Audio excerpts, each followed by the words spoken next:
paz do Senhor, meus amados irmãos, amigos ouvintes da Palavra de Deus, eu sou o pastor Damásio e mais uma vez quero compartilhar com vocês palavras reveladas pertinentes ao futuro reino de Deus que está vindo aí na vinda de Cristo.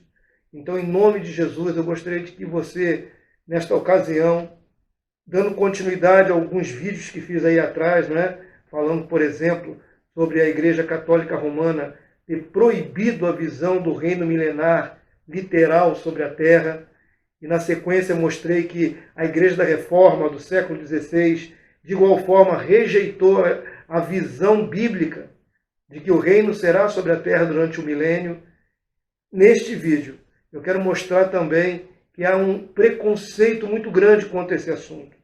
Muitos não conseguem enxergar, mesmo lendo passagens bíblicas objetivas, profecias claras, de que quando o nosso Senhor Jesus descer do céu, Ele estabelecerá o reino dos céus na terra por 1000 anos.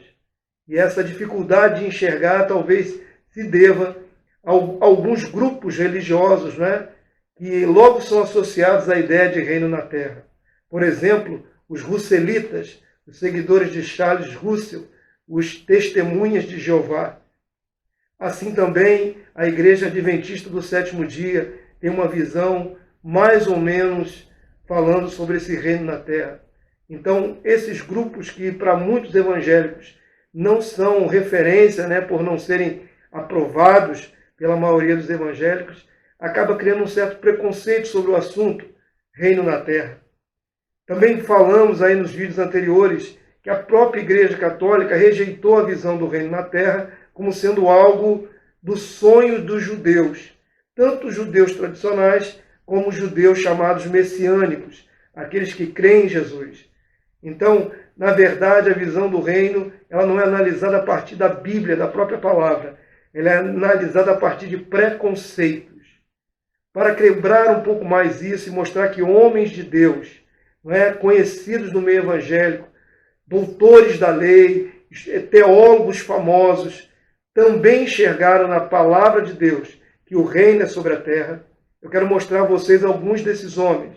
Vou referendar alguns homens que alguns já morreram e outros ainda estão aí produzindo, para que você possa perceber e tirar o preconceito do seu coração, através da vida desses homens, sérios teólogos, que também falaram a verdade. Que a graça de Deus seja sobre você e acompanhe o relato desses homens de Deus. Muito bem, meus amados irmãos. Antes de começar a mostrar a visão dos nossos irmãos mais modernos, eu quero voltar atrás lá com vocês na igreja primitiva, na igreja que recebeu o legado direto dos apóstolos, como eles viam o reino de Deus num futuro literal sobre a terra. Eis aí um trecho da palavra de Irineu de Leão, Contra as Heresias, o livro 5º dele, Contra as Heresias, escrito no ano 185 da era cristã. Olha como é firme a fé do nosso irmão. Ora, Deus prometeu a herança da terra a Abraão e a sua posteridade. Mas se nem Abraão, nem a sua posteridade, que são justificados pela fé, recebem agora a herança da terra, eles a receberão na ressurreição dos justos, porque Deus é verídico e é estável em todas as coisas. É por isso que o Senhor dizia: bem-aventurados os mansos, porque herdarão a terra. Nosso irmão primitivo bispo Irineu de Leão, Marte, citando Mateus 5:5. Começando então por esse homem de Deus, teólogo, hoje já é falecido, até alguns anos atrás estava conosco ainda, famoso Russell Shedd. Inclusive, ele é o editor de uma Bíblia com seu nome, que é vendido nos mercados evangélicos como Bíblia de Shedd. Esse Russell Shedd era pastor, conferencista internacional, fundador das edições Vida Nova, professor de teologia, escritor e considerado uma eminência em assuntos bíblicos. No meio cristão, ele era muito conhecido entre os batistas, entre os presbiterianos, assembleanos.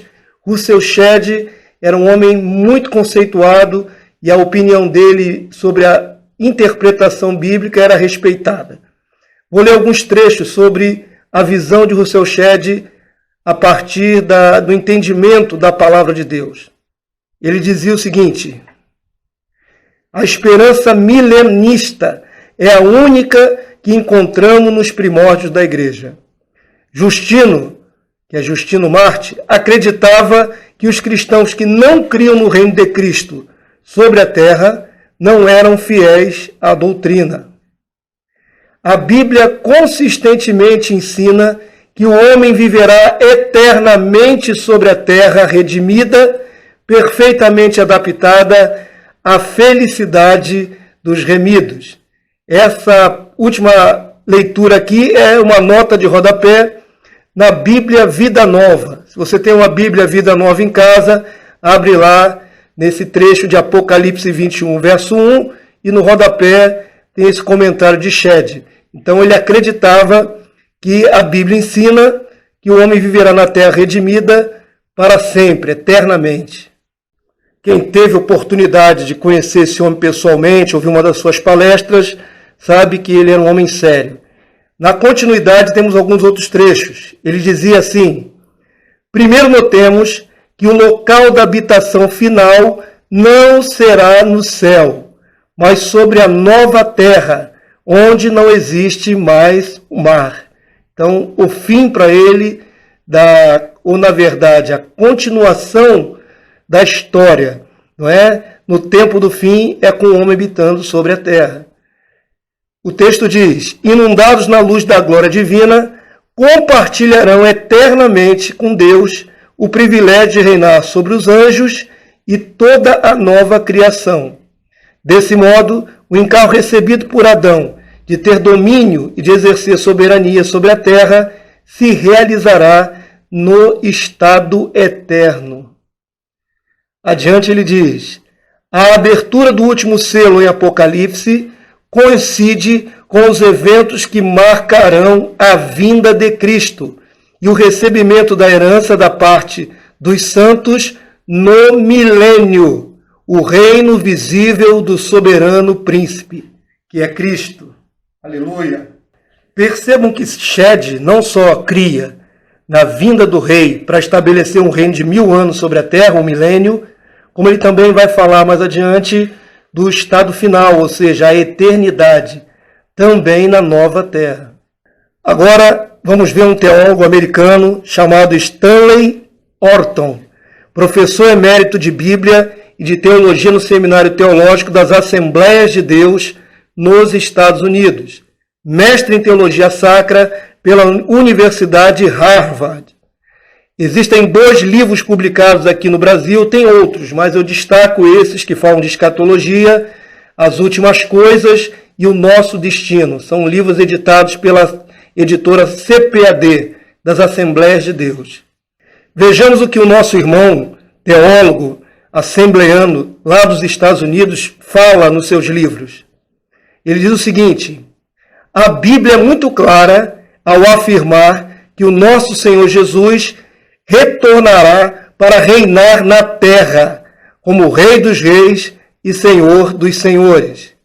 A igreja primitiva aguardou ansiosamente que ele voltasse para estabelecer o seu reino e para reinar em Jerusalém como o herdeiro do trono de Davi. No outro trecho do livro ele diz: o quadro da vitória final de Jesus, descrito no Apocalipse, acrescentou a certeza dos 1000 anos do reino milenial antes do último julgamento da vinda de novos céus e da nova terra profetizados por Isaías. Isaías 66, 17 e 66, 22. Veja bem que o teólogo americano, assembleano, afirma categoricamente a certeza do milênio, o reino milenial, antes de vir o juízo final e depois a eternidade. O escritor e teólogo Stanley Orton ainda afirma: Deus manifesta a sua presença de modo especial no céu, fazendo dali o lugar do seu trono. Mas no reino definitivo, ele transferirá sua sede para a Nova Jerusalém, na nova terra. Aqui é uma afirmação extraordinária, não é? Da descida desse reino, com o próprio Deus mudando de sede, saindo da sede do céu e vindo para a sede na nova terra. A palavra dele ainda diz assim: a nova terra se tornará o local da Nova Jerusalém, a qual será completamente diferente da Jerusalém atual, pois Deus é quem a construirá. O trono estará na Nova Jerusalém, na nova terra, se tornará na sede divina para o novo universo. Essa interpretação diz respeito, nessa parte final, à eternidade, não ao milênio. No milênio reina na terra de Jerusalém, lá em Sião. E depois do juízo, novo céu e nova terra, e então a descida da Nova Jerusalém para estabelecer o estado eterno. Voltamos agora para um comentário do emérito Russell Shedd. Ele atesta o desvio histórico sobre a fé no reino literal na terra, não é? Nos historiadores modernos, que mudaram a visão. Olha o que diz Russell Shedd. Passados os primeiros séculos, o pensamento de Agostinho, 354 a 430 d.C., já no quinto século, começou a prevalecer. Ele promulgou uma interpretação amilenista, que acompanhou a crescente popularidade de uma visão figurada da história que supostamente se baseava na Bíblia. Anteriormente milenista, Agostinho foi persuadido a abandonar essa posição. Nós mostramos isso no vídeo que fala sobre a Igreja Católica quando proibiu a visão do reino literal de Cristo sobre a terra. Na continuidade, ele diz que os reformadores do século XVI enveredaram pelo mesmo sistema de interpretação. Ele diz o seguinte: os reformadores não mostraram muito interesse pelo estudo de escatologia. Calvino, Lutero, as confissões de Augsburgo e de Eduardo VI da Bélgica e de Westminster têm rejeitado a esperança milenista como expressão dos sonhos judaicos. Percebam como nosso irmão Russell Shedd faz uma análise correta, desde quando a Igreja Romana, a partir de Agostinho, denegriu, proibiu a visão do reino literal milenista, e depois a reforma do século XVI, citada aí a frente reformista, toda ela rejeitando a esperança do reino na terra por 1000 anos. Qualquer estudioso, teólogo, todo aquele que se devotar a procurar a razão da sua fé, vai encontrar com sinceridade, se buscar com sinceridade, esse desvio terrível da história. Uma igreja que recebeu uma visão e depois essa visão foi suplantada por enganos. Então, se você continua acompanhando esses vídeos, é importante que você saiba. E saiba também esmiuçar, voltar atrás, lançar por terra a cortina de teologias atuais para enxergar a visão original dos nossos irmãos do primeiro e segundo século. Para terminar esse vídeo, vou mostrar também outro homem de Deus que pregava o reino com clareza. Esse na foto é Myles Munroe. Ele foi conferencista, escreveu vários best-sellers e publicou alguns dele pela editora Central Gospel. Apareceu também nos programas de televisão do prestigiado pastor Silas Malafaia. Myles Munroe, ele é fundador e presidente e pastor da Bahamas Ministério Internacional de Fé, localizado em Nassau, nas Bahamas. Era palestrante e é importante afirmar aqui que, infelizmente, alguns anos atrás, o avião em que estava caiu, ele veio a ser recolhido pelo Senhor. Mas enquanto esteve na terra, gravou vários vídeos, escreveu vários livros, atestando a realidade do reino de Deus sobre a terra. Num trecho do livro Redescobrindo o Reino de Deus, que está citado aqui abaixo, eu vou ler a resenha. A primeira coisa que Deus prometeu a Abraão e a Moisés foi terras, e não o céu. O maior sonho da maioria dos cristãos é ir para o céu. enquanto que o sonho do Senhor é que tenhamos posse de terras, porque nos criou para sermos reis, e todos os monarcas possuem propriedades. Milos Moore compreendia que o reino dos céus é a capital e a terra é a sua filial, de forma que somos dependentes da capital, e um dia a cultura do reino dos céus, a cultura do reino de Deus, se implantará também sobre a filial que é a terra. Amém, meus amados irmãos. Se você acompanhou esse vídeo, gostou do conteúdo, eu queria que você nos ajudasse, compartilhando esse vídeo nas suas redes sociais, entre os seus irmãos. Não é? Quanto mais pessoas chegarem ao entendimento dessa verdade, mais o reino de Deus se torna concreto nos corações. Então nos ajude, compartilhe. Se você não é inscrito no canal, inscreva-se no canal e a divulgação vai só ampliando se tiver mais inscritos. Que a graça de Deus seja sobre o seu coração, que você possa cada vez mais compreender o reino, formar um reino bem real, bem palpável para a volta, para a vinda do nosso Rei e Salvador Jesus Cristo. Que a graça de Deus seja sobre a sua vida e até o próximo vídeo, em nome de Jesus. Amém.